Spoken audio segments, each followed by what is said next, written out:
Donald Trump, ancien président des États-Unis, a été récemment condamné à New York dans le cadre de l'affaire Stormy Daniels, du nom de l'actrice pornographique avec qui il aurait entretenu une relation adultérine. Cette condamnation ne l'empêche pas pour le moment de se présenter aux élections américaines. Mais au-delà de ses déboires judiciaires, il est aussi approprié de faire une sorte de point sur l'héritage politique de Donald Trump, en particulier dans le contexte du Moyen-Orient.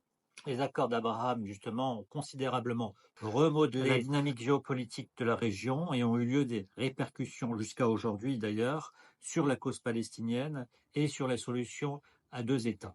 Il convient ici de rappeler que, sous la présidence de Barack Obama, les efforts pour parvenir à une solution à deux États ont été au cœur de la diplomatie américaine au Moyen-Orient, mais ils ont été bloqués par le Congrès américain à l'époque à majorité républicaine. Obama a cherché à rétablir des négociations directes entre Palestiniens et Israéliens, Palestiniens de l'autorité palestinienne, et notamment avec son initiative de paix entre 2013 et 2014 dirigée par John Kerry. Bien que ces résultats n'aient pas abouti à un accord final, ils ont maintenu en fait la question palestinienne et la création d'un État palestinien aux côtés d'Israël, donc une solution à deux États.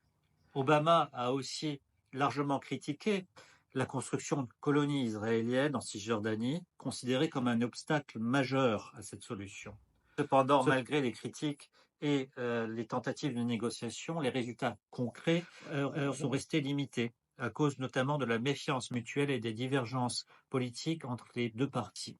Il faut rappeler ici qu'en 2002, la Ligue arabe a proposé une initiative de paix lors du sommet de Beyrouth, offrant une normalisation des relations avec Israël en échange d'un retrait complet des territoires occupés depuis 1967, la création d'un État palestinien avec Jérusalem-Est comme capitale et une solution juste pour les réfugiés palestiniens. Cette initiative a été réaffirmée en 2007 et n'a jamais été explorée ou même acceptée par Israël, alors que les accords d'Abraham, en fin de compte, offraient une normalisation de la part de certains pays arabes de leurs relations avec Israël, sans contrepartie de création d'un État palestinien, et contrevenaient ainsi aux décisions prises lors du sommet de la Ligue arabe. Les accords d'Abraham, signés en 2020, ont marqué une sorte de tournant entre les relations entre Israël et plusieurs pays arabes, notamment les Émirats arabes unis, Bahreïn, le Maroc, le Soudan. Il est important ici de souligner que l'administration Biden veut un peu continuer sur cette lancée des accords d'Abraham en tentant de normaliser les relations entre l'Arabie saoudite, justement, et Israël. Ces accords d'Abraham, en fin de compte, écartent la question palestinienne des priorités immédiates de la région. Trump, en orchestrant ces accords, a cherché à renforcer, en fin de compte, la position d'Israël, tout en marginalisant davantage la cause palestinienne. Et une des propositions controversées justement de Donald Trump a été de suggérer à des pays arabes d'accueillir des réfugiés palestiniens et même de les naturaliser contre de l'argent. Donc Trump voulait diluer la question du retour des réfugiés palestiniens, en plus d'une relocalisation forcée d'une partie des Palestiniens de Cisjordanie et de Gaza, qui justement a été avancée à un certain moment lors des négociations des accords d'Abraham. Les accords d'Abraham, en fin de compte, ont considérablement éloigné la perspective de création d'un État palestinien aux côtés d'Israël, solution communément appelée comme une solution à deux États. Ils souhaitaient ainsi intégrer Israël au sein des pays arabes sans contrepartie substantielle pour les Palestiniens, donc contrairement également à l'initiative de paix arabe. Et ces accords, en fin de compte, ont renforcé la position israélienne sans résoudre le problème de fond, qui est l'occupation et les droits des Palestiniens. Donc la politique de Trump a été perçue comme un soutien sans faille à Israël au détriment des aspirations nationales palestiniennes, et les États-Unis ont été perçus non plus comme médiateurs, mais comme partie prenante aux côtés d'Israël.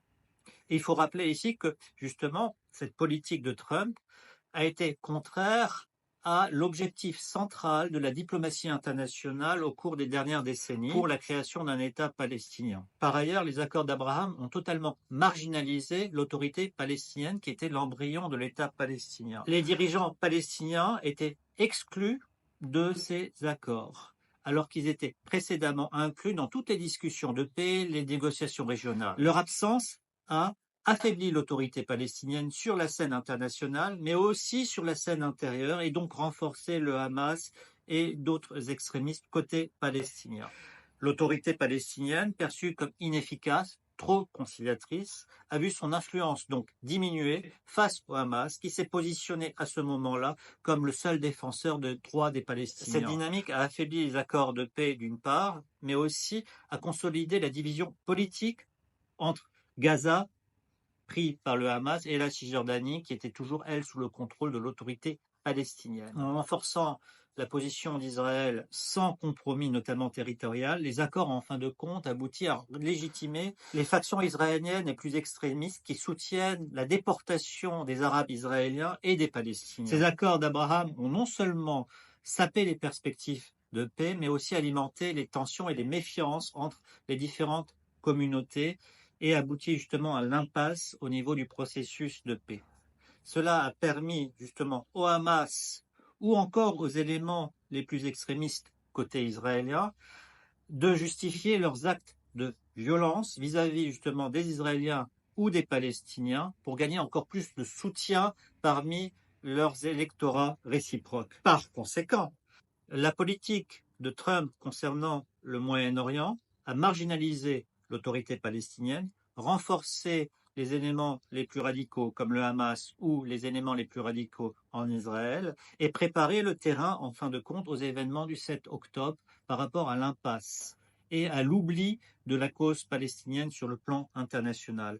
L'absence de progrès, en fin de compte, vers une solution à deux États et la montée de ces tensions ont contribué à l'escalade de la violence, et Trump porte une responsabilité directe en raison de cette politique au Moyen-Orient et de ses décisions prises comme président. Pour revenir maintenant à la candidature de Donald Trump aux élections américaines, il est légitime de s'interroger en fin de compte sur l'impact possible de son retour au pouvoir sur le Moyen-Orient. Une élection de Trump pourrait en effet signifier une intensification des politiques qui ont conduit à la marginalisation de la question palestinienne. Les alliances stratégiques avec les pays arabes, cimentées par les accords d'Abraham, pourraient être renforcées au détriment justement de la cause palestinienne. Donald Trump, en fin de compte, a renforcé par sa politique au Moyen-Orient les éléments les plus radicaux. Il a renforcé le phénomène de violence, il a renforcé la colonisation, il a éloigné la solution à deux États en faveur d'une solution à un État. Il a éloigné toute perspective de renforcement de l'autorité palestinienne, de renforcement d'un futur État palestinien.